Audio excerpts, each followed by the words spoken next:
সেদিন ছিল ঈদের চতুর্থ দিন, তাই ঘুরতে যাওয়ার জন্য আমি কাপড় চোপড় নামিয়ে রেডি, প্রস্তুত হয়ে বেরিয়ে পড়ব। আসসালামু আলাইকুম। আপনারা সবাই কেমন আছেন? আশা করছি সবাই ভালো আছেন। আলহামদুলিল্লাহ, আমরাও ভালো আছি। আমরা গিয়ে পৌঁছাতেই নামাজের সময় হয়ে গিয়েছিল, তাই জামাই আমার আগেই নামাজ পড়ে নিল। Our hearts beat to the city streets. We began to feel the fire. We ride.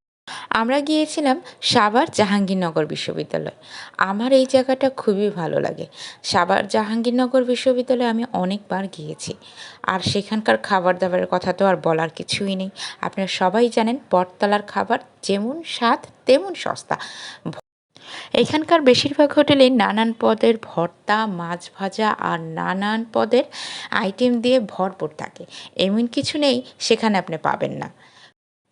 মুরগি, হাঁস, কোয়েল পাখি থেকে শুরু করে সবই আছে।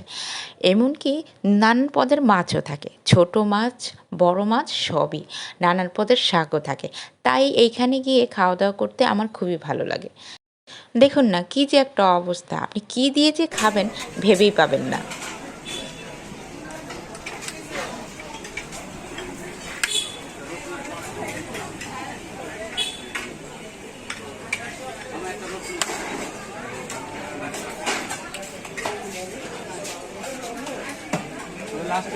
এই তো আমাদের খাবার টেবিলে চলে এসেছে।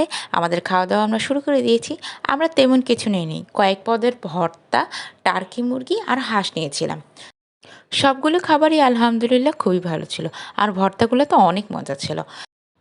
আমার মনে হয় মাঝে মাঝে বাইরে গিয়ে পোলাও বিরিয়ানি না খেয়ে ভাত ভর্তা খাওয়ার মজাই আলাদা। খাওয়াও যায় কবজি ডুবিয়ে। As the chemicals they take us higher. The night's young, it has just begun. এই তো খাওয়া দাওয়া শেষ করে আবার ঘোরাঘুরি শুরু করে দিয়েছি। সেদিন অনেক গরম ছিল, তাই খাওয়া দাওয়া শেষ করে ভাবলাম এই বেশি দূর আর যাব না। নতুন কলা ভবনের সামনেই আমরা কিছুক্ষণ বসে জিরে নিয়েছিলাম। জাহাঙ্গীরনগর বিশ্ববিদ্যালয়ে ঘোরাঘুরি শেষ করে পরন্ত বিকালে আমরা চলে গিয়েছিলাম স্মৃতিসৌধে। দেখুন না কী যে একটা অবস্থা, আমার মাথায়ও আসেনি স্মৃতিসৌধে এত মানুষ আসবে। মনে হয়েছিল সাভারের প্রত্যেক মানুষ স্মৃতিসৌধে ঘুরতে চলে এসেছে। তাই আমরা সেখানে বেশিক্ষণ আর ছিলাম না। আর এমনিতেই স্মৃতিসৌধ 5টার দিকেই বন্ধ করে দেয়, তাই বেশি আর সময় নষ্ট না করে ফিরতি পথে রওনা দিয়ে দিয়েছিলাম। রওনা দিতে দিতে আমরা সংসদ ভবন এরিয়ায় চলে এসেছিলাম। সেখানে বৈশাখের জন্য সুন্দর আলপনা করেছিল। আজকের মতো আল্লাহ হাফেজ, ভালো থাকবেন সবাই।